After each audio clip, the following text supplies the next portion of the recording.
ગુજરાતમાં એક સમયે વાઘ હતા અને વાઘની વસ્તી પણ પૂરતી હતી, પરંતુ કાળક્રમે વાઘનું અસ્તિત્વ ગુજરાતમાંથી મટી ગયું હતું. પરંતુ છેલ્લા 8 મહિના પહેલાં પંચમહાલ અને દાહોદના જે રતનમહાલ જંગલ છે એમાં એક વાઘ આવી અને સ્થિર થયો છે અને હવે એ ત્યાં સેટલ થયો હોય એવા લક્ષણો અત્યારે જોવા મળી રહ્યા છે. એના પછી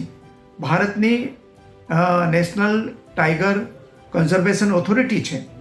એમણે એક અભ્યાસ સમિતિ મોકલી હતી અને અભ્યાસ સમિતિએ પ્રાથમિક અહેવાલ તૈયાર કર્યો છે અને એ અહેવાલ મુજબ અત્યારે ગુજરાતની અંદર એક વાઘની વસ્તી બતાવેલી છે. એ ઉપરાંત અહીંયા વાઘની ઇકોસિસ્ટમ બની શકે એમ છે અને એના માટેના એ સિસ્ટમને મજબૂત કરવા માટે, આ ઇકોસિસ્ટમને મજબૂત કરવા માટે થઈ અને અનેક પગલાઓ આ પ્રાથમિક અહેવાલમાં સૂચવવામાં આવેલા છે. આ અંગે ઓફિશિયલી કોઈ પત્ર NTCA મારફત વન વિભાગને મળ્યો નથી, પરંતુ આ અહેવાલ મળેલો છે અને એ પ્રમાણે ગુજરાત સરકારના વન વિભાગ જે છે એણે અગાઉથી જ કેટલાક પગલાઓ લઈને અહીંયા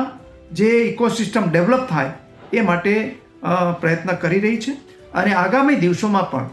અમારી જે વર્તમાન ગુજરાત સરકાર છે ભૂપેન્દ્રભાઈ પટેલની આગેવાની હેઠળની એ વન વિસ્તાર અને વન્ય પ્રાણી સૃષ્ટિને જાળવી રાખવા માટે મક્કમ છે અને મેં આગામી દિવસોમાં આ ઇકોસિસ્ટમ ઊભી થાય એ માટેના જરૂરી જે કોઈ પગલાં હશે એ અમે લેશું. અને અહીંયા આપણે જે 4 બિગ કેટ છે એમાંની આજે આપણને ગૌરવ છે કે 3 બિગ કેટ આજે ગુજરાતમાં આવી ગયેલી છે. એક સિંહ જે આપણા દેશનું અને એશિયા ખંડનું ગૌરવ છે, બીજા આપણે અહીંયા લેપાર્ડ દીપડા છે અને ત્રીજું વાઘ પણ આવી ગયો છે. એટલે આ જે બિગ કેટની ઇકોસિસ્ટમ ડેવલપ થાય એ માટે અમે બધા જ પ્રયત્ન કરતા રહીશું અને આપણી વન સમૃદ્ધિ છે એને જાળવી રાખીશું.